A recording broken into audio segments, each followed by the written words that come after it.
Greetings, namaskara. My name is Dr. Karthik Agoram. I teach cell biology and biochemistry to undergraduate students. As a scientist, I'm also curious about how we can apply advances in science and technology to solve complex problems in food and medicine. As a science communicator, my goal is to cut through the internet noise and seek answers to complex issues straight from people who have dedicated their professional lives to solving real world problems. They are the true experts who can help us all reach objective conclusions and find scientific solutions to help humanity move forward. Today, we are fortunate to have one such expert in our midst who can help us make sense of a particularly vexing and polarizing issue, and that is stubble burning and air pollution in India. It is my great privilege and honor to welcome Shri Gurjeet Singh Mann to our podcast today. So, Shri Mann, if you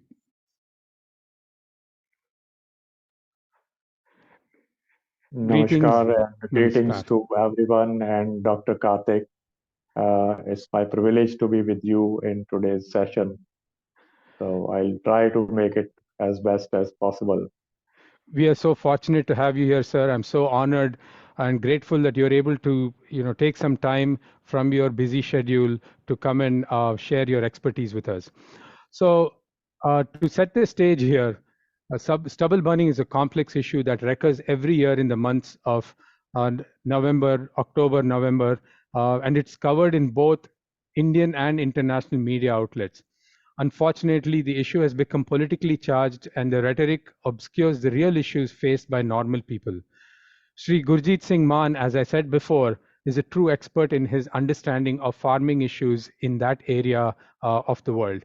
First of all, he's a progressive farmer located in village Kirpalpatti in district Sirsa in the state of Haryana.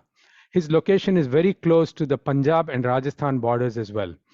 Shri Mann has been farming in this area for over 35 years, mainly wheat, rice, and cotton.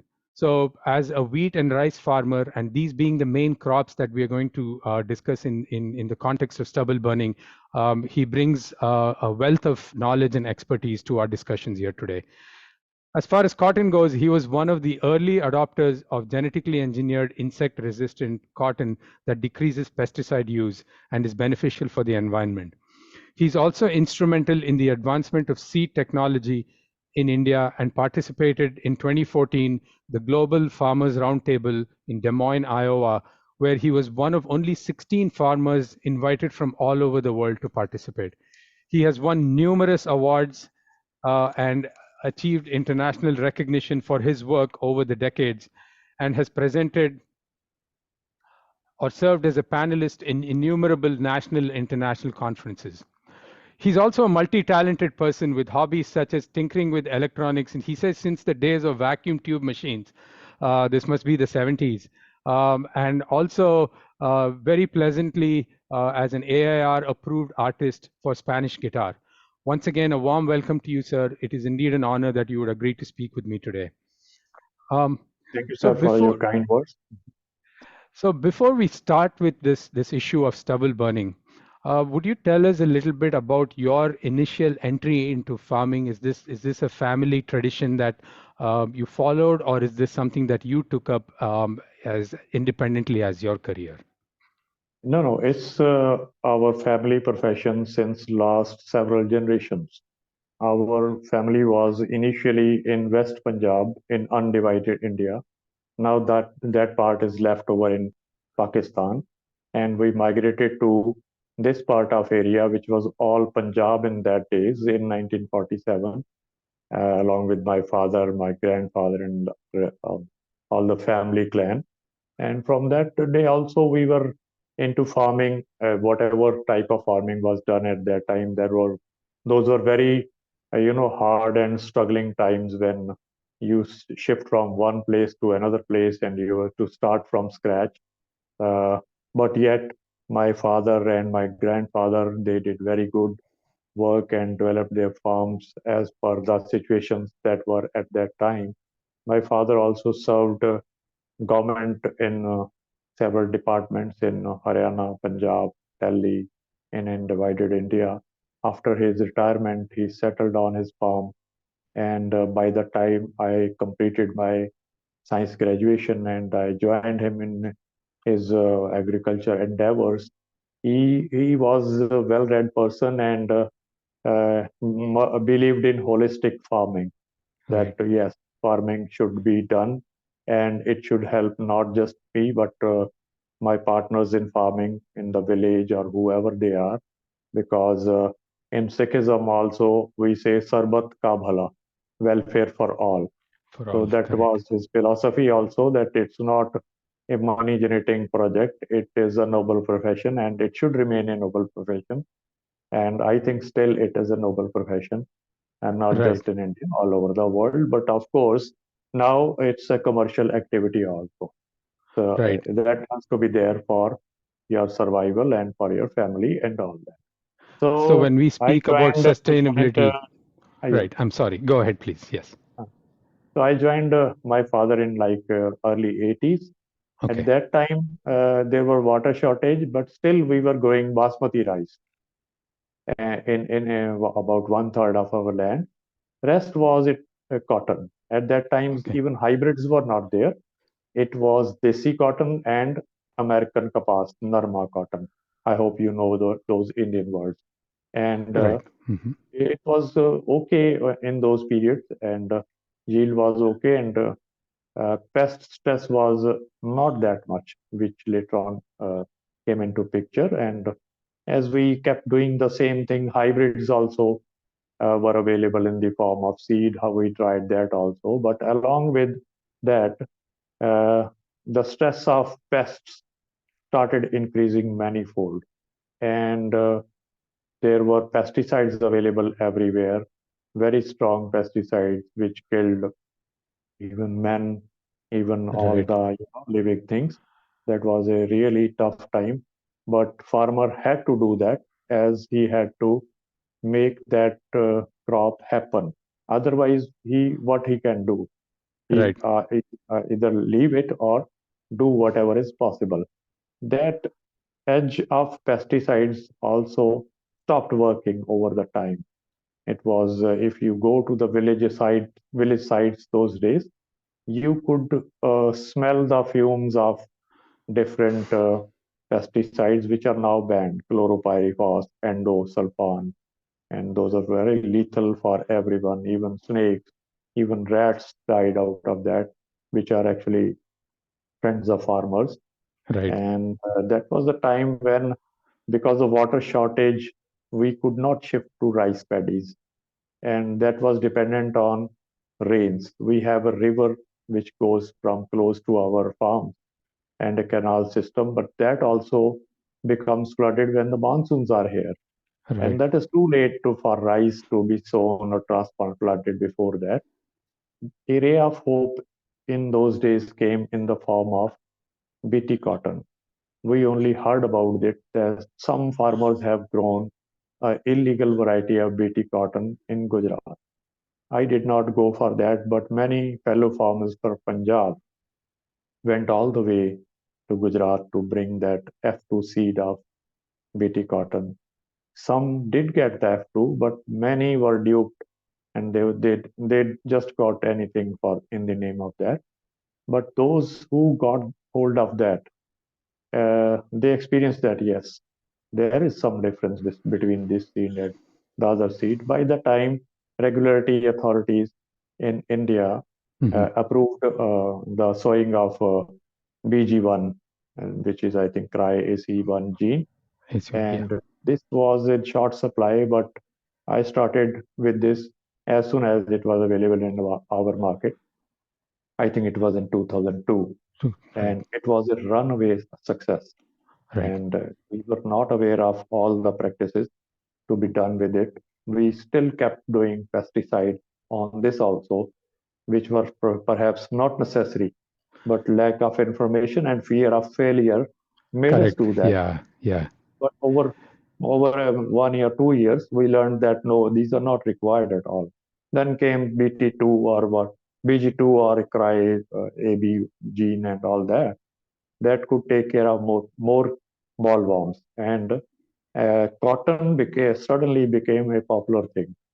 Although at that time we were able to get more irrigation systems. Tubewells were now more in number, canal water was now more abundant.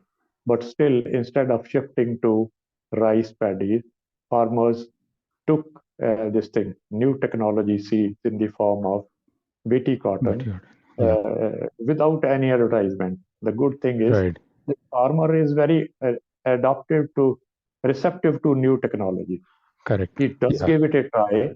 If it works for him, he tells his fellow farmers that yes, this is good for me. This can be good for you. He doesn't keep his air like a trade right. So secret. there's word of mouth spreading of Yes. ideas. Yes. So Yeah. I think you must have read that data. Over the period, 90% of cotton in India was all GM cotton, BT cotton. BT cotton. And Right. that doesn't mean that the other cotton was not grown or sown anywhere, but this one had an advantage. Right. And I observed one thing also, I spoke about it also, that the other varieties also were giving better results because the insect overall load was reduced Right. That's right. because Yeah. of because of the presence of BT cotton Yeah. everywhere. Yeah. There were some wrong practices also, like we did not go for the refuge area and all that, Right. and that later on proved to be bad for the Right. continuing this thing. But now, after a few years, other biotic stresses such as PBW, pink bollworm, Hmm. and viruses and all that started playing havoc with BG2 also. And ultimately, it is a matter of fact that cotton is again back to square one where it was. Again, it's a disaster and a failure for want of the next version of GM cotton, which is, I think, That's right. HTBT. Right. Trials were done, but the project was wound up by the companies because the regulatory authorities were not clearing the projects, and farmers were also, you know, quite disgusted that we perhaps will not get it.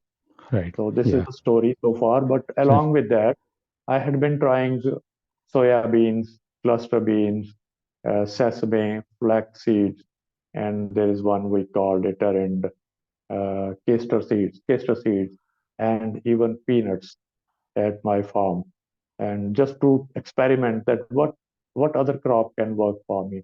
So correct. there were problems with all those crops, sometimes marketing, sometimes production, sometimes want of labor intensive things.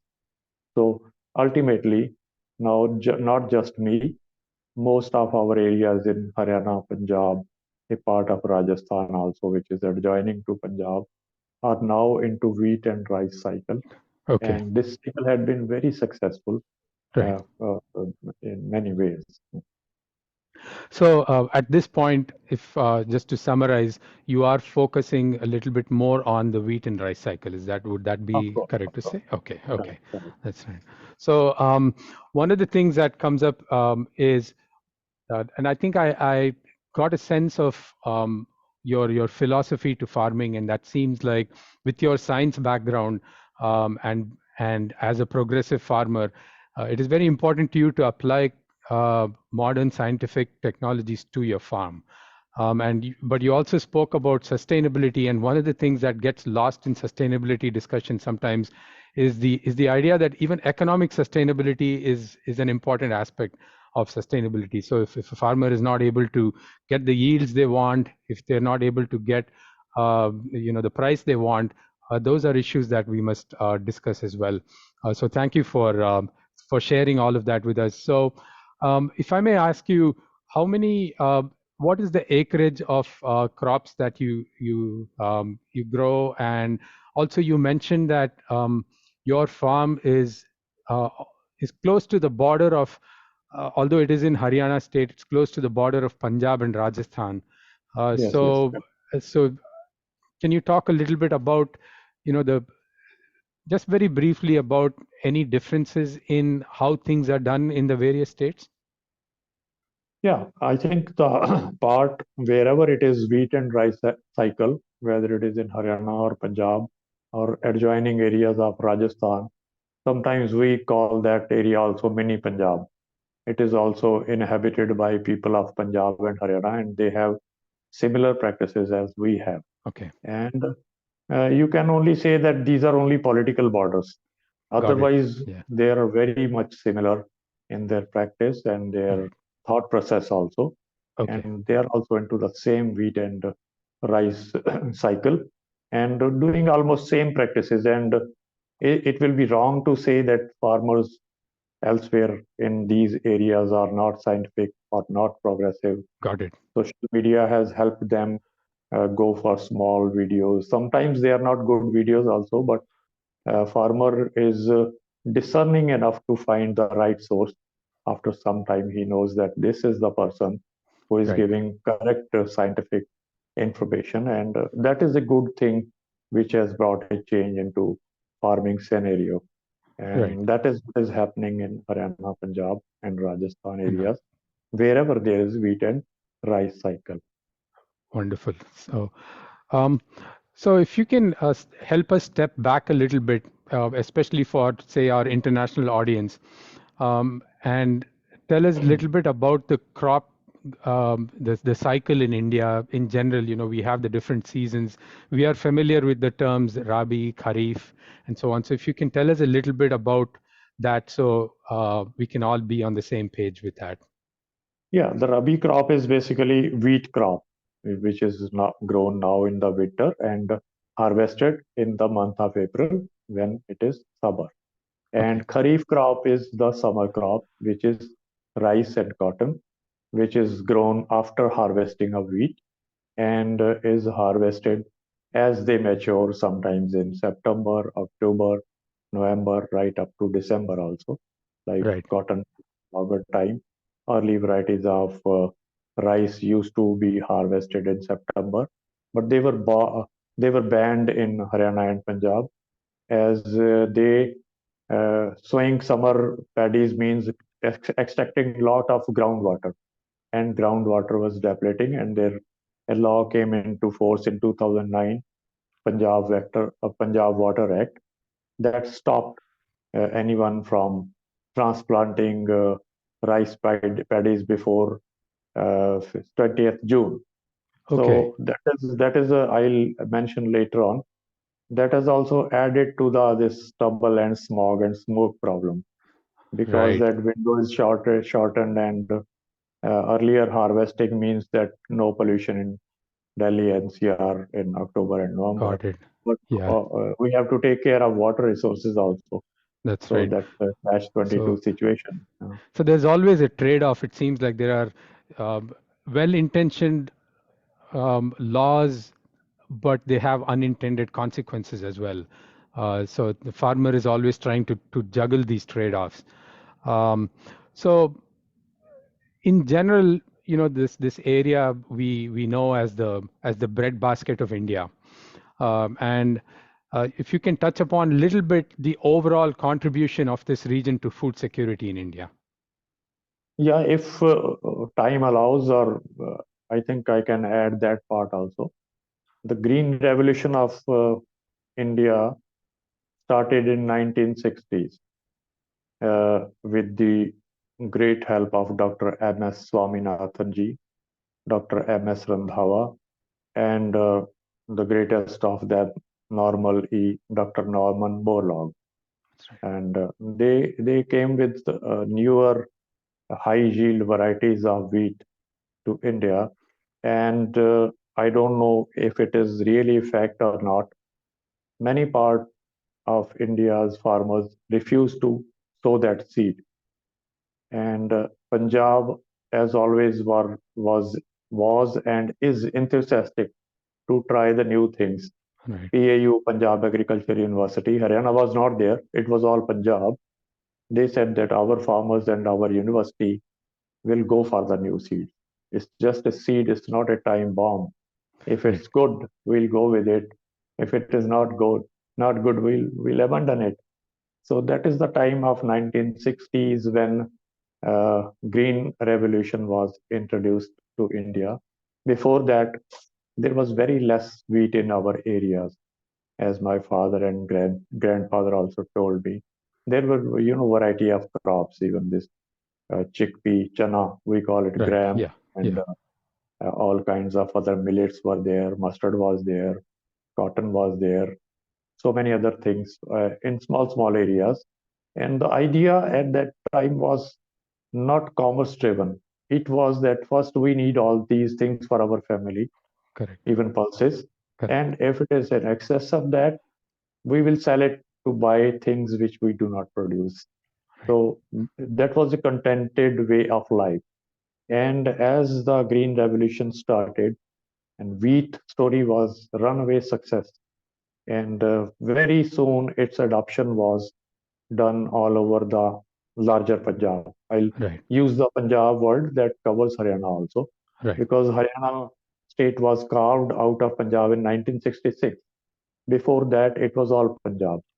So that I think I exactly do not know the year in which there was a bumper crop of wheat all over Punjab, and with and they had no storage facilities, warehouses or anything, because they were not needed.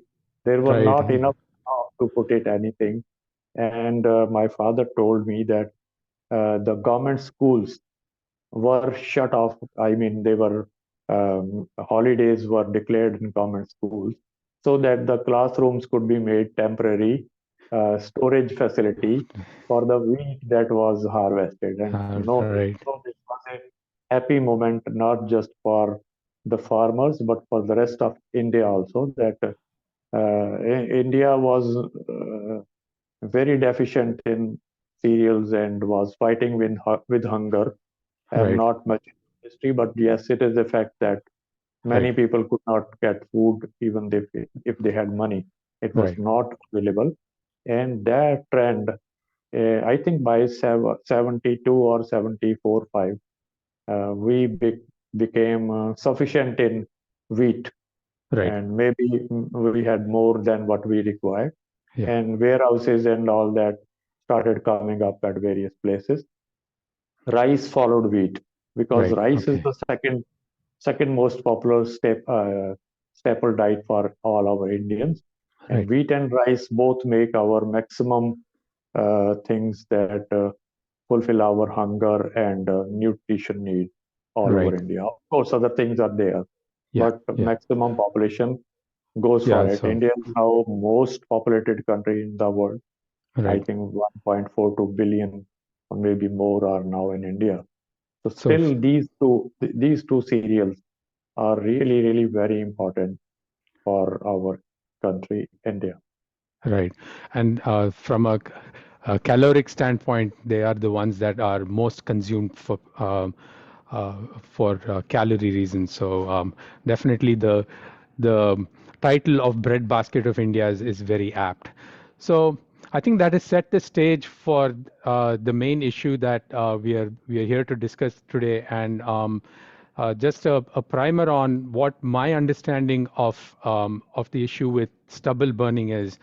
Um, so I was trying to read about this, and in 2021 there was an article published that showed a satellite image of this of the wheat rice growing area in I think what you described as Greater Punjab, and they recorded 5,736 fires, leading to an 8 to 9 fold increase in particulate matter in this area and lower air quality in the downwind locations. Of course, now it's 2023, and the topic ebbs and flows. Till January, people talk about it, and then people forget, and again the next year, the media jumps on it. But anyway, some of the other statistics that have been thrown out is that there are losses up to US dollars 30 billion uh, each year because of these of the pollution and related issues. And this year, of course, the Indian Supreme Court also got involved in the issue and so on. So if you can help us get an understanding of why is there stubble in the first place? Which crop is it that the stubble comes from? And what are you mentioned this before a little bit, but if we can revisit that, what are the harvesting cycles that lead to this formation of stubble itself? One thing is that stubble is burnt all over India in more than 16 states of all different crops, be it molasses of the cane, be it soybean leftovers, be it mustard, even Right. cotton sticks. So Right. it's not that rice is the only culprit, but timings are different. They're far Correct. away from areas like Delhi. And one more factor is that those states still are lacking in mechanized harvesting. Before I come to this, I'll explain that stubble was always there. But if we go back like 20 years or 30 years, when there was wheat and rice in our fields, we used to hire manual labor to harvest it. Harvest means two processes. First was to reap it, cut it from very close to the ground level Ground. Hmm. with a sickle. In Okay. Hindi Punjabi, we call it a danti, a blade which has a saw like tooth on it, and the Okay. labor used to cut it and make it in the form of bundles, small bundles, and tie it with that plant residue itself, Right. making ropes out of that in the rest of the free season. And those bundles, because the time window was again short, they Right. were picked up, they were light in weight, and put into another field. One or two fields, maybe hectare or 2 hectares, were left for this process. They were shifted to that place within owner's farm. Suppose if a person has 40 acres farm, he will spare 2 or 4 or 5 acres for storing that harvested, rice or wheat, whatever it is at that time. Keep it Hmm. there as bundles. Just keep it there and start his sowing process of the next crop. Next crop. Mostly, Okay. mostly, mostly it was wheat, Right. and they kept that on the one side. And but it was also for this thing. Uh, Wheat was also stored, and cotton was to be grown immediately, because if cotton sowing was delayed, then it was a failure. Same with this after this wheat, you had this cotton. No, sorry, this rice. Rice. So Okay. that is a system developed, that you put it on storage on one side, first complete your sowing, then come back to that bundles and use the thresher machines. It harvester uses a single machine to do everything. Right. Okay. Threshers were, you might have seen somewhere in pictures. They were tractor driven machines where you manually put in those bundles, Right. and it used to separate grains from the rest of the plant. And the plant was chopped off and made in the form of the hay. The Okay. hay used to heap up on one side, and the grain used to heap up on the other side, Right. and the grains were then carried in tractor trolleys to market or their Market. houses, wherever. So that was a process where manual labor was involved and was Correct. a very eco-friendly system. But labor is now scanty, Right. time is also now scanty. Right. Area under these crops has increased manifold. I am weak at data, but I think Punjab and Haryana has increased manifold in their rice area than it was 3 decades ago. Correct. And for that, even if labor is available, they won't be able to do the all operations in a timely fashion. There Right. come the uh, presence of mechanical combined harvester machine. Okay. Usually we call it combined, Combined. which Yeah. done a one-time job. It will not go close to the ground level because the grains are on Got the it. top Okay. side, the Okay. canopy side, and it will cut those top side things, separate the grains, put the grains in its own tank, and leave behind the chaff, whatever the Right. leftovers were. They were S- not made into heaps. It will just throw the same into the same field as it moves Okay. onward. So So the some primary some thing of was it that is left in the ground. So about just to give some perspective about how much height is still there. height is depending that uh, uh, how high is the variety of your wheat or rice. Okay. Right. So over the years now we have dwarf varieties Right. which have lesser volume of stubble also. But usually it is you can say knee length up to your knees. It can Okay. be 1 feet or two 1 foot. feet. So Yeah. quite height, and whatever came from machine also deposited in the same field. It Right. is Yeah. only Okay. taking away the grains. Okay. All the biomass is left behind. Nothing is carried out of that. Got So it. that Okay. means that whatever the stubble is, first it used to be removed out.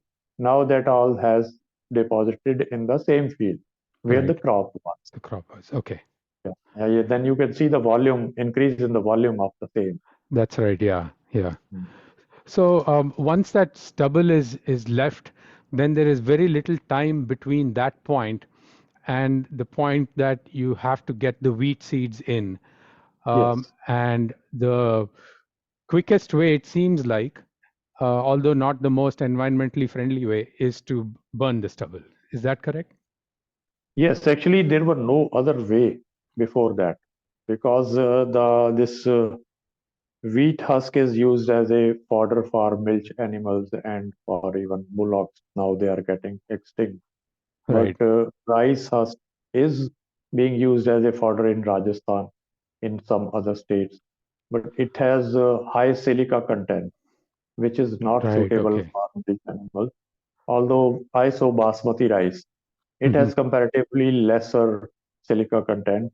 And we are lucky that my farm is close to Rajasthan area. Now they come to our farms and remove that stubble and all that Okay. and transport it to that place. That's very environment friendly, I think. And Okay. So for us, it is to get rid of that stubble. got it. Okay. Basically, you Okay. can call it ex situ process. So Right. we chop it for them, and then they bring in their machines, the Right. balers and all that, and then their large carrying tractor-driven trailers, Yeah. and they remove it. And Yeah. that also had a problem. They have fixed that also. That was again a time-consuming process. That when will be the turn of say A or B or C farmer or me or for my farm? I may be the last. Then I'll be anxious that if I'm the last, my wheat will be delayed. Why not burn Correct. it? Correct. For that also, those entrepreneurs have now taken on lease some land for temporary period. They first remove it from our fields, store it there, and from there they take away the bales as per their convenience. So Got that it. doesn't Okay. pose any problem to them and to us also. So Right. that is, I think, तो क्या बोलते हैं कि I'm sorry to say in Hindi, No, that's okay. कि, Definitely. Yeah. Yeah. now necessity is the mother of invention. Invention. So That's right. Yeah. Yeah. that is what they have come out, Yeah. and that is a good thing. And why matches? Matches was the only thing because that is immediately removing your stubble from your whole field. And Right. it's not true that farmers did not knew of the health hazard as you read Correct. it in papers that government need to sensitize farmers.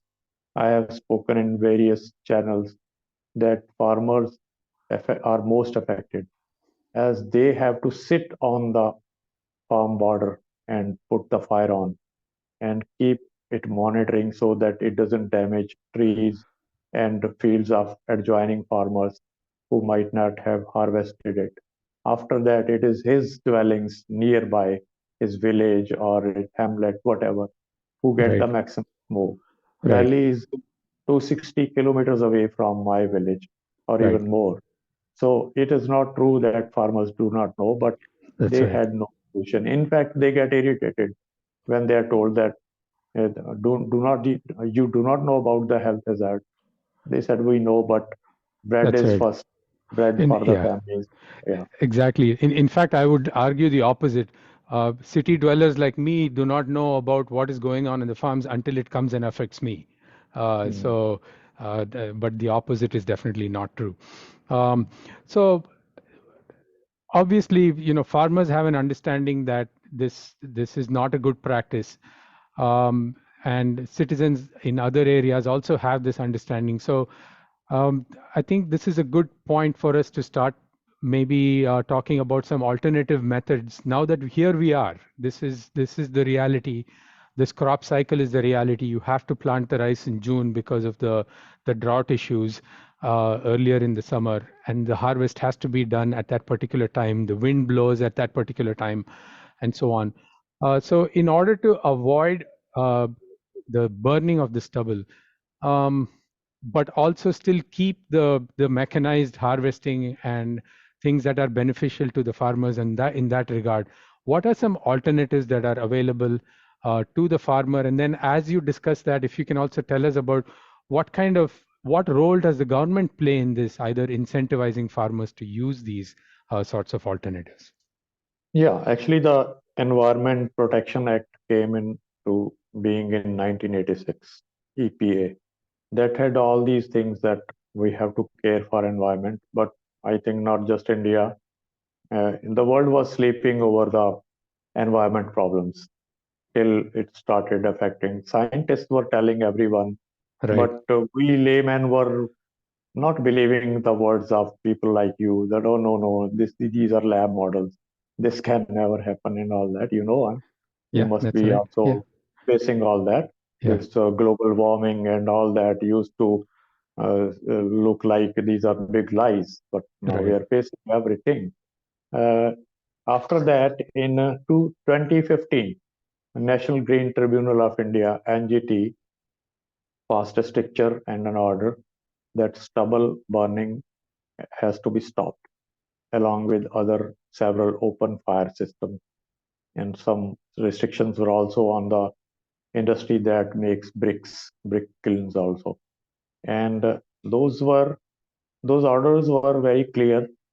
It had directions for farmers what to do, what not to do, but equal or even more directions for respective state and central governments that what help they have to do and provide to the farmer in Correct. management of the stubble. It is not that we will just dictate it to the farmers and all the burden will go to him and he has to carry out everything.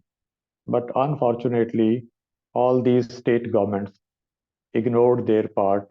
They did not do their duties. Instead, they were more into sloganeering and taking out processions and Parali mat jalaiye, Paryavaran ko bachaiye. You know that Right. in the That's end, right. Yeah. Yeah. every Yeah. state had its own language, and they even put some short plays and some songs and played them in villages and all that. But farmers were, very indifferent to these things. What can we do? These songs cannot help us. Right. Yeah. What Yeah. solution they have? Even they asked their people, whatever, whoever came to the villages. But those villages were extension workers, foot workers. They themselves had no knowledge, and the seniors were not doing their part of duty. This continued for some times, and some farmers were penalized, and there were protests. And the protests were this that if we do not do this, what to do? Where is the answer for anything? We Right. don't have any machinery. We have not even seen any machinery Right. that that can do the stubble management. Some people Yeah. had seen on YouTube and all that how Right. it is done in Canada and USA and Australia, Yeah. and Yeah. but not everyone. So, can And you tell after us a that, little bit about that?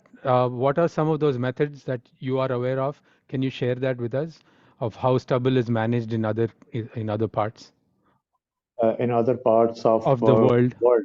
Oh, okay, Yeah. Yeah. that's an interesting thing. I'll come to you, and that is very Okay. important for Right. Indian scenario also. It's a California example, Okay. and I think I should mention here also. California had 90% stubble being put to fire in 1970.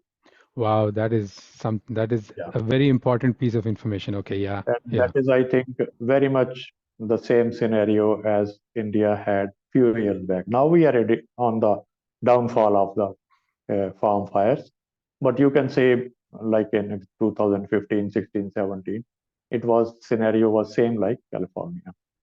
And it took 50 years, if not 50, at least 40 years to a state like California in a country like USA to cut it down to 10%. So Right. one thing what our Indians, be they the people who are in government, they are citizens of Delhi, they may be farmers, they may be scientists, that there is no overnight solution to reduce the stubble burning. It will take time. It has to be phased out. It is being phased out. The data shows Right. 2020 to 2023, there's a lot of reduction Right. in fires. And I'll have a comment on the NASA imagery also in Right. this session. Yeah. If I Yeah. forgot, just ask me about that. Yes, So please. Yes. they made the name may be different. California Rice Producers Federation. That was a big body. As you live in USA, you know that farmers in USA are few, but they have very large holdings, Right. and with that they also have some political say Right. compared to India, where there are small holdings, medium holdings, and large holdings are not there in India. If we compare with America or Australia, we are all small farmers. They pressurize the government that okay, we are doing this, and the public is also very sensitive, but we need big subsidies for this. Right. And that huge subsidy was to the tune of $1 billion. Right. As I said, I am weak in data. Please verify it later on from some Right. I will. internet Yes. research paper. Hmm. But that was a huge investment. But at the same time, there was no guilt right given to the farmers that we are spending or giving you so much of big subsidy. Right. Comparatively, in India, we get an incentive of rupees 1,000 per acre for not burning stubble, and Right. that also comes with that we are doing a big favor. Got it. Okay. That also irritates farmers. Right. That favor is mutual. They are helping Right. us to help themselves. Help So themselves. Yeah. these things are farmers are sometimes considered illiterate and rustic, but Mm. still they have very good common sense and they Right. are able to read between the lines. Right. So Right. I think government and politicians must shun themselves from this thing. Right. And I add up in this also. Right. Some viral messages also are there that taxpayers' money is being given to farmers as subsidy. I think this is again a very wrong notion. Everyone in India is a taxpayer. Maybe he is not paying income tax, all the other indirect taxes he has to Right. pay. Right. Everyone has a contribution. Right. So, what are some of these other methods that can be used to phase out the stubble burning? Yeah, that can be used and they are being used. One Are is being that used? ex Okay. situ and in situ management of stubble. In situ means that you have to mulch the stubble and the crop residues in the same soil where it is. It uses very powerful tractors in the Indian context and very well made plows that deeply burrow it under the topsoil, and Okay. then you have to level it, and next crop can be grown on it, and the subsequent irrigations will decompose whatever was buried under. And Of course, it okay. takes some time. One process Right. is this. This is a costly process. This Right. needs a lot of diesel, very heavy and costly machinery. Right. One process is this. This is in situ. This is Right. a recommended process also for betterment of soil health Right. as per experts. The other is ex situ. Ex situ was to remove the stubble from the field, take it away, and use it productively for other things. Right. The primary product that started was generating power out of burning that stubble in the form of compressed pellets. Pellets. Yeah. Punjab has put up several plants for that. But sometimes I feel that finally it is adding to the pollution again. That's It's right. not In burned. indirectly. Yes. This Yes. is one my argument which you can just note down and research on that. This that is only because I don't have that access to the carbon footprint of different things, but I want to match that thing. That ex situ process needs even more heavy machinery in the form of tractors, balers, choppers, and then transport to the other places. It doesn't make smoke in the form of stubble burning, but it does consume heavy amount of diesel, Right. which itself has a bigger carbon footprint than stubble burning. This is That's right. my you can say Uh, my thoughts. a This has to hypothesis. be, So, yeah, this is yes, hypothesis. This has to that's right. be Yes. calculated in that carbon footprinting formula Right. modeling. Yeah. Yeah. You can So, do that, or someone can do that. I yeah. have requested to many scientists about this also. That uh, are we only caring for Delhi, or are we caring for environment of India? Right. So if we are just changing the mode of pollution from stubble smoke to diesel smoke, then we are not helping anything. Then it Right. means our focus is only for Delhi and not Right. for India's environment or world's environment. Right. This is what is my philosophy basically. I may Right. be absolutely wrong here. This is a matter to be researched. So, So this the in again situ that management you said was definitely the most environmentally friendly of all the yes, yes. alternative mechanisms. Okay. Okay. What and I've just from my general reading, I've also read about mechanical seeders, things like that. Are they also options? Yeah, that is for the in situ management of stubble. When they Right. cut with the harvester and the straws remain standing, then we have a happy seeder, a machine which is Right. drawn by a powerful tractor. It has a mechanism that it basically plucks out that straw, Hmm. and then it drills the seeds into the soil, and the plucked out straws are again thrown over that seed Right. that have been drilled. So Got it it. is, you can say, I am missing the technical word for that. Uh, Something like covering that with Like your mulching. mulching. Yeah. And mulching is like mixing. It's Right. Okay. top cover. Yeah, The top. Okay. top Top. cover, top cover. Right. There is Okay. some exact agriculture word for that. I'm missing on that. Right. Okay. But that is a good machine, but very costly machines. There are That's very right. few machines, and they do not work on every kind of soil, Soil. Yeah. because soil types are also, agronomy plays a big role in what can be done and what cannot be. Correct. Right. Soils that percolate water at a good speed are suitable Right. for this. Soils that do not drain the water down, for that this technique is not good. Then Right. the irrigation will be a problem.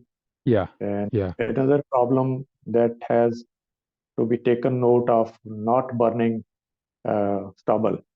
Now we are talking about that soil nutrition gets diminished with this thing.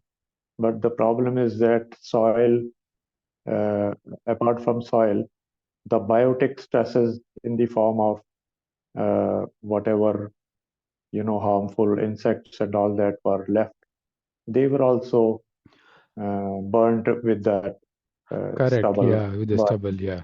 of course, there is an argument that friendly insects are also victim of Right. that fire. That's true.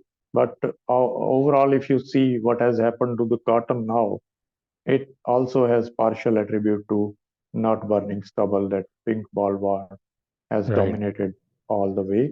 Yeah. And there is a study in Australia.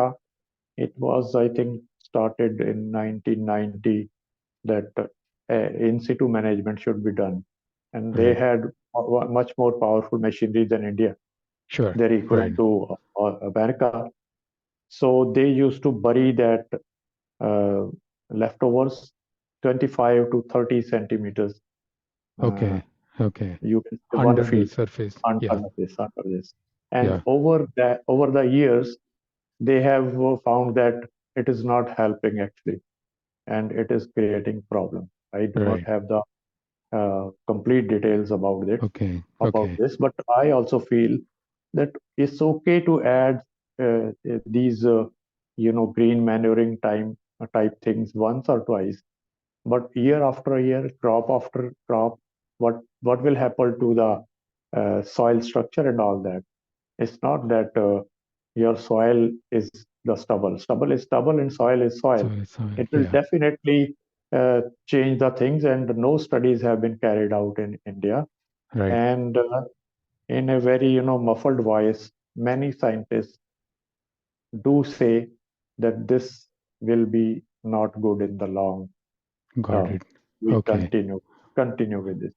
So it Got it. means it's only a quick fix and not a permanent and a long term solution.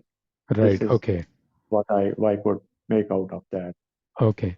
So that brings me to the point of then what, in your opinion, would be a, a good permanent solution?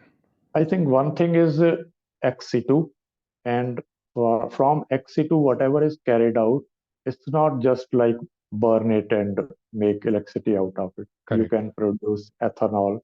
I have Right. seen it at a farmer's farm in Iowa. Hmm. He has his own ethanol plant. He's Okay. making his own ethanol and running his machinery on that. He's a corn farmer. He is a dairy also of 5,000 cattle, and he has put up something like a gasoline station where you Right. can put the same way as you put diesel or petrol in your cars. Right. And he said it's all made on my farm. But this cannot be replicated in India. He's a rich farmer and he has a large holding. Right. It can be done in a cooperative manner, that carrying out stubble and putting up such ethanol making plants in nearby Plants. areas for Hmm. immediate consumption to the nearby machinery. Okay. Of course, engines can be modified to run on ethanol, all that. That is Okay. not a Right. big game. It's just And as a then you can replacement make for gasoline then. yes, yes, yes, of Yes. course. Okay. Already Okay. in India, we are mixing ethanol in Right. petrol Yeah. Yeah. in So certain ratio. right. So it's an okay fuel that way. Right. They also call it biofuel. Another is Right. that so many industries can be developed out of stubble Right. instead of burning. In USA, they make in California they make MDF boards, which you use for this For furniture, right? furniture. Right. Medium Okay. density Yeah. fiber board. Yeah. Yeah. They, Yeah. in India also they used to make it out of cotton sticks, but it did not get fancy of the furniture makers, so it's not very popular. But Got it. yes, Okay. yes. Then there are so many things you can packaging material and all that.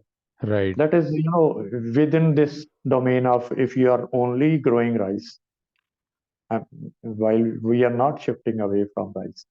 But as government is incentivizing also and promoting also crop diversification, Right. not just for stubble, but also to save the groundwater in Right. Punjab and Haryana. That is also very important. Right. And again, farmers are also very aware of that.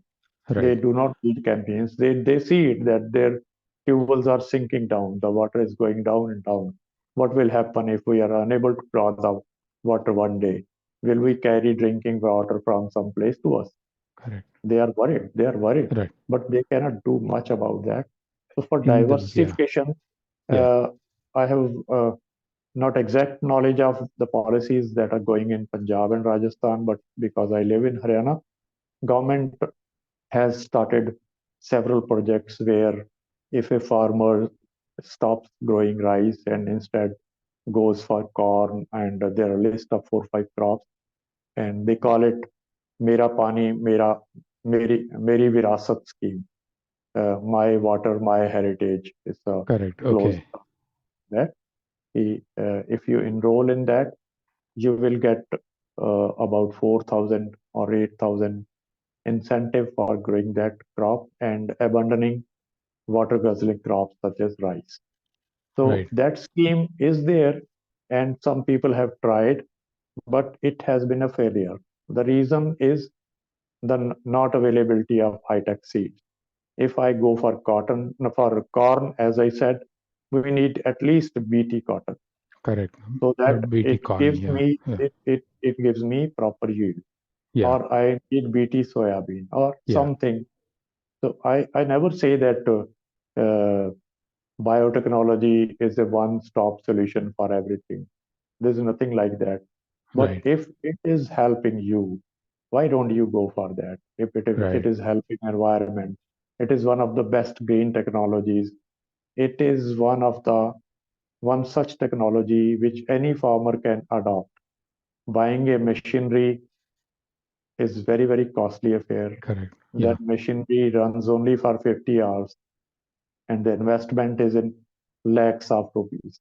Right. Buying a bag of seed is a one-time affair, and if you are not satisfied in the first crop of lasting 4, 5, 6 months, you may not go for it the next year. Next year. Yeah. If you are unhappy with that 10 lakh rupees machinery, what will you do with that? No one will Right. buy the machinery from you. It will go to the junkyard. And Right. 10 lakhs is a very benign figure. I heard that in Punjab, they invest about 1 crore rupees for putting up as this XC2 management system. Of course, they are System. doing it for others on Right. rental, Right. but investment is so heavy. And That's right. whenever there is an updation of machines, they have to go for the newer machines also. Right. So one So thing is that for diversification, they must expedite the introduction of modern seed technology to India right. without putting it into red tapeism and labyrinth of bureaucratic channels like DBT and GEAC and Environment Ministry. You must have Right. keep in mind that mustard seed was recently allowed, and Yeah. someone challenged it in the Supreme Court, and the which was nearly to go into the farmer's field for Right. environmental trial. And now there's a Again, moratorium on it. Yeah. it already faced Yeah. 10 years moratorium. Right. And nearby in Bangladesh, we have eggplant which they have approved. Right. And Bangladesh, along with West Bengal, Odisha, Jharkhand, Bihar, and those states, there for them, eggplant we call it brinjal, Right. bangan in local language, is a hunger substitute for those people. Correct. And it is affected by the same caterpillar which affects cotton, which affects cauliflower. Corn. Yeah, it's the same, the ballworm type caterpillar. And they have a BT brinjal there. BT brinjal is being smuggled from Bangladesh to, it has already made inroads into West Bengal and adjoining areas. It even came to a district next to my district in Haryana, Okay. Okay. and that was uprooted when the department came to know. They plowed that thing. But I think that farmer could save one or two plants, and he was very happy with the results of those plants. Right. Right. Okay. So These are the modern things. seed Yeah, technology to help crop diversification is something yes, that you feel is a good long-term solution yes. for this. And, Okay. and and in that also, because many people have explanations which might be valid about the genetically modified crops which were done previously. Now we have CRISPR technology, which That's is right. gene editing. Right. You know it better. You are professor of this thing, which is, I think, gene editing within the same species. That's So right. It is. no Yeah. foreign species is added or deleted. So that is like wonderful thing. Even if it Yeah. comes to humans for their problems, which are called disorders, and Right. sometimes a certain gene is responsible for that. Yeah. They can be cured. Then Yeah. the That's plants right. can And also then be. And they exactly. have. Yeah. I have heard that CRISPR technology is being accepted by anti-GM lobbyists also. Right. That is a very good sign. That's a good I think sign. if it Okay. comes to India, I'll be Yeah. very Yeah. happy to see. Yeah. Right. Okay. So, one of the things that I just want to step back a little bit, I think I forgot to ask you this when we were talking about alternative methods, is people have asked me, and this is just my way of expressing it. It's like, Arey, in the south we use we grow so much rice and we just till the rice back into the soil, whatever is left. Why can't they do it in Punjab and Haryana? What is your Uh, response to that? uh, for that, I think I should not discriminate between that whether Punjab farmers are more progressive than South farmers. Yeah. It is half truth. They're also doing very good farming. Right. My so many friends are from South. Right. But one thing is that they have small holdings, land holdings Right. compared to Punjab. They Right. have still not gone for mechanical harvesting. They Right. are doing Okay. That's harvesting important point here. the Yeah. way I explained you in detail, Right. and but you may mark my words that in future the same will be going to happen there also. The Right. harvesters from my side are going to Madhya Pradesh, to many Yeah. other states Yeah. in their off season and Right. doing harvesting there, as those states do not even have harvesters. The Right. harvesters Also, from does Punjab. does the soil structure have anything to do with it that it's easier to use labor to till rather than have to have machines? Any labor is being used for harvesting, not for tilling. Not for The tilling. Okay. pull of tilling is very, very much reduced in very poor states. Otherwise, it's all tractor tilling everywhere. Got it. So Okay. tractors can take care of every kind of uh, this soil type. Soil. And Okay. in every state, we have all kinds of soils, be it Right. Haryana, Punjab, be it Tamil Nadu. They have sandy, they have loamy, they have clay. So do we have. So that is not the issue. Right. Issue is that they will also go the same way, the way we are going now. And once you just can imagine that now it's a Delhi NCR problem.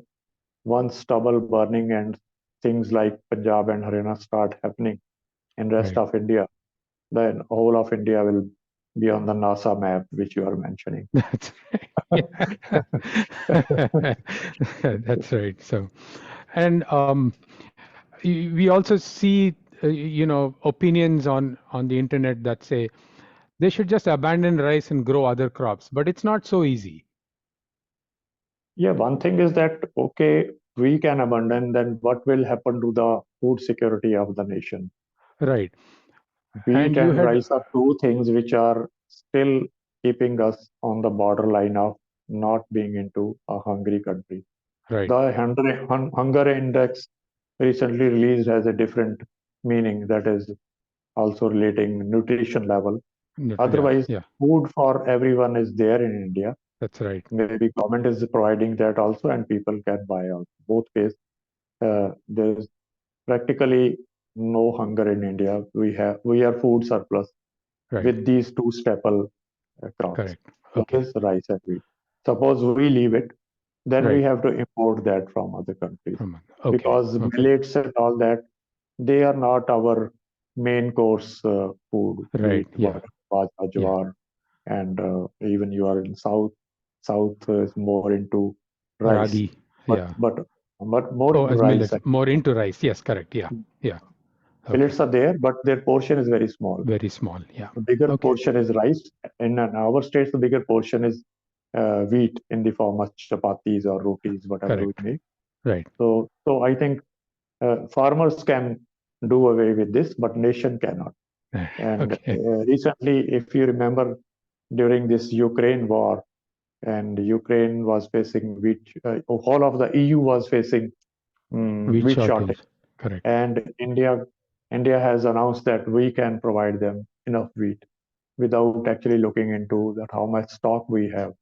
We Right. did have we did have had surplus buffer stock, but Right. our experts said that it's very risky to clear out your buffer stocks, and suddenly Right. if you don't have your wheat for one or other reason, from where you will get the wheat, that was Right. terminated after a few days of export and all that. So that Yeah. is all political. I won't go into that. Yeah. Yeah. And meanwhile, if you interrupt you, I'll also mention you about Delhi. My education is of Rohtak, a city very close to Delhi. Delhi. It's only 70-80 kilometers. As my father was also in job, so I had to go wherever his posting was. And from Rohtak, I was a very frequent visitor to Delhi. And when you are young, you may just go to watch a latest release of a Bollywood film, That's right. which comes in Delhi Hmm. first, and or maybe other reasons. So it is. I'm talking about 1980s. In 80s also, there was so much pollution in Delhi that if you are wearing a white shirt, by the evening it will get gray. The pollution was, of course, from Delhi diesel buses, and Correct. other such things. And road dust was always there. Now it's citing 80 and 20, 43 years have passed from that. Now also the situation is same. At that time in 80s, there was no rice around Delhi NCR, and there was not at all any stubble burning. But Correct. Delhi was polluted very much at that time also. After that, factories from Delhi were moved out. Diesel buses were shifted to CNG and now to EVs, but pollution and dust remains same because there are other contributors like construction work, Right. like garbage dumps being burned always. Media is not speaking about that. They About are those only things. blaming the farmer. That is Right. also an irritating factor for us farmers. That's That right. is why you have seen some scenes where farmers in protest have deliberately burnt their stubble just to show their resentment that are we the only culprit. Correct. Last year Yeah. only, an affidavit was submitted to Supreme Court of India by Delhi government that the part of stubble in the overall constitution of Delhi pollution and smog is only 5 or 7%. Wow. Okay. Why Okay. blame people The farmer. who have Yeah. 7% mischief in all this? Of course, blame should go to every single person. But Correct. what about the rest of the people, whoever they Right. are? Right. Why Yeah. they are not being named? At least the urban people must know that it's not the farmer. He still is a noble person. He is providing you safety and security against hunger. Money cannot buy you things whenever Ethiopia and so many countries. Some people are rich there also, but they cannot buy food as food is not there. Right. So this is something which must be delivered to people who are purely living in cities. Right. And why I mentioned you my other hobbies is that one should not be just into one profession and no hobbies. And I believe you also must be having hobbies. You can also share because they make your mindset a broader outlook. Right. If you're going to a music concert, you're meeting people other than farmers. Right. If you're going for photography, you are watching nature more carefully than a farmer. Right. If you are only doing business and not doing anything else, Right. then you only trust the news media and the WhatsApp university type messages, Yeah. which are often have very less credibility. So this is also a point. The urban people are so busy in their jobs and businesses, they are unable to know the facts, or they do not try to know the facts. They just believe what is being told to them. Right. they Yeah. they should also change their mindset. They should Right. sometimes come visit farmers places as picnic and know what farming is in original form. Right. That will also, I think. And what challenges and trade-offs that farmers face in their everyday lives, that when you it's easy to sit and suggest you do this or you do that, but what are the consequences of that, both economically and environmentally, to the farmer, I think is something that we should all make an extra effort to learn about. So if there was a message about stubble burning in one or two sentences, that yes, these are the solutions that we can see in the next 5 to 10 years, please be patient. What are those solutions, and how would you like to conclude our discussion of stubble burning? Yeah, before that, if you allow, there's a data of the lockdown of COVID-19 Right. of the year 2020. Hmm. In that, everything came to standstill: transport Right. industry, construction industry, mining. But agriculture was exempted from that, Right. and farm operations were allowed as Right. before. Right. And even the marketing of the farm produce was allowed, that they can sell their products in a staggered manner, that you will not crowd the mandis. Right. At that time, there were so many social posts that weather is so clear. First time we have seen a blue sky, and data says that AQI level in Delhi was 61 only, AQI 61, which now never comes. It only If happens in it's, yeah. USA. In India, it's very difficult to find such a low AQI. but Yeah. stubble fires were as much as they were. This is a proof also that That's Delhi right. doesn't fact, Delhi doesn't get smog only from the stubble. Correct. So these That's right. facts also should be taken into consideration for the policymakers, for the lawmakers. Of Right. course, I am deadly against burning any kind of stubble, but Correct. facts has to be put in black and white. Right. And what you said as a last, conclusion, that what can be done now, because resources are still few. And from my personal experience, I have stopped all kind of stubble burning since last 4 years, and it has been a challenge, no doubt. So far, no side effects have come. As I said, that there might be side effects of not burning stubble. That takes longer time. Research Correct. has to be done. If they are there, I may not be have been able to observe those. Yeah, right. But at the same time, farmers are now ready to give up it honestly. They are not adamant to burn this stubble. They are also appreciating the cleaner surroundings, Right. uh, because in our villages in Haryana and Punjab, both data shows that from 2020, 2021, 2022, and now 2023, there has been a massive reduction in this thing, burning of stubble. Burning. Uh, so far, we have only these solutions, ex situ and in situ. In situ. Government Mhm. must incentivize.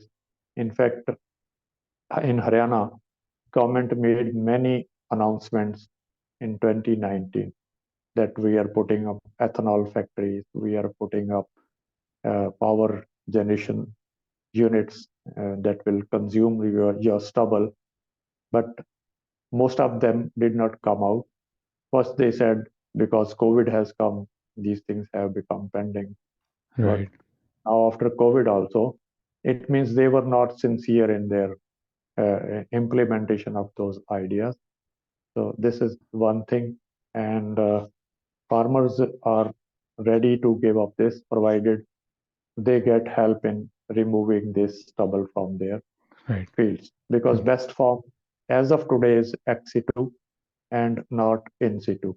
In situ, many farmers are doing.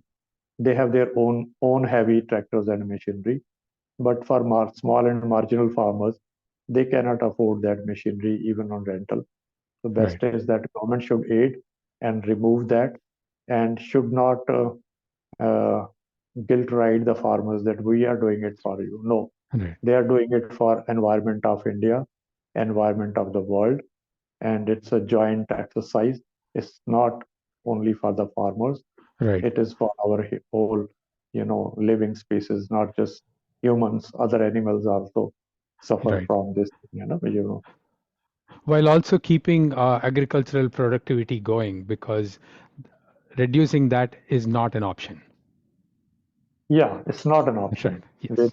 Yeah. As this, uh, I think the project is 2050, World Right. Food Security 2050. That's just nearby, and Near. population is Hmm. increasing in especially South Asian countries, and elsewhere people are leaving agriculture in developed countries, and they again need either some countries who can export food to them by producing in their countries Correct. like Yeah. India, China, Australia, and Philippines for rice.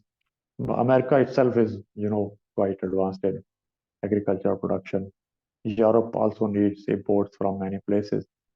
And I think this can go a big way again, but I will again suggest that biotechnology can help a big way That's in right. cutting down harmful chemicals. They are a big environment hazard apart from poisoning anyone. You know that That's what right. chemicals are used there. And one point which I fear is that glyphosate is now being banned Banned. Yeah. slowly everywhere. And Indian farmers were not using it as such much. We were using it only along the irrigation channels and around our internal buds, what you call it. And but because now HTBT cotton is not there, which would have used the this glyphosate type of weedicide, if weed load is increased because of not burning of stubble, then again it will be a reduction Right. It's a whole of other yield in issue. the Yeah. future. Yeah. So it has to be very comprehensive policies. Right. And sometimes I feel that India should not replicate European models. Right. Europe has set very high standards in everything. They're small countries, rich countries. They have the affordability to buy things from other countries of their standard. But India, America, Australia, the bigger countries, they need their own policies, and India should uh, follow more like American and Australian policies. But our bureaucrats are more inclined towards European model. I Got it. don't know why, Yeah. Right. but that doesn't suit India.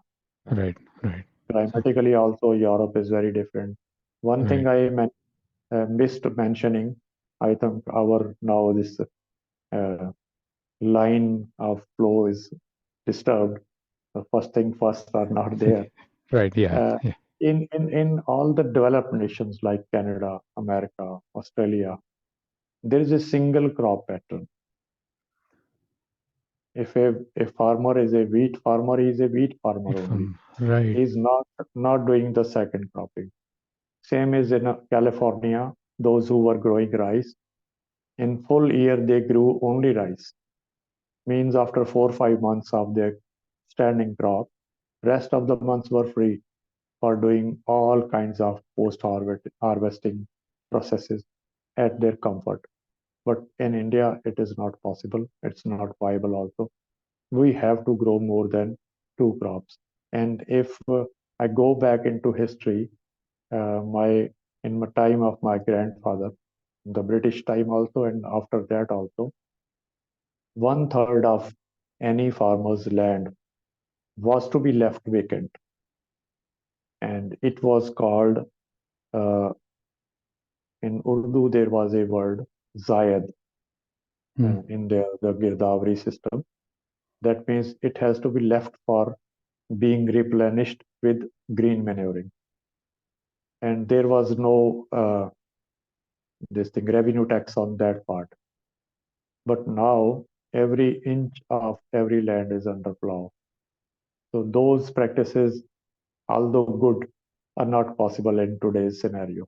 Right. So some philosophers also give an argument that intensive farming should be left. It is anti-farmer, it is anti-biodiversity and all that sustainability. But I think how will you feed a nation of Exactly. 1.42 billion? Okay, that looks so good on paper, Right. but in reality, can you do that? Right. Similarly, there are, explanations that one should use only public transport or so many other things which are right, but practically not possible. Right. So, Anything else before we conclude? no, that'll be it, Shri Mann. I'm so grateful that you were able to spend this time and share so much about not only what you do, but also the issues that farmers face, and about solutions that farmers want and are willing and earnest to implement to get rid of this problem. Uh, I think anybody who watches or listens to this episode uh, will come out more educated uh, in the issue of stubble burning, and for everybody's for increasing everybody's knowledge base. My gratitude to you on behalf of everyone. Thank you so much. Thank you, Dr. Karthik. It was my privilege to be with you and gained a lot of knowledge from you also. And hope to have more sessions later on similar topics. Okay, Thank you so thank much. you.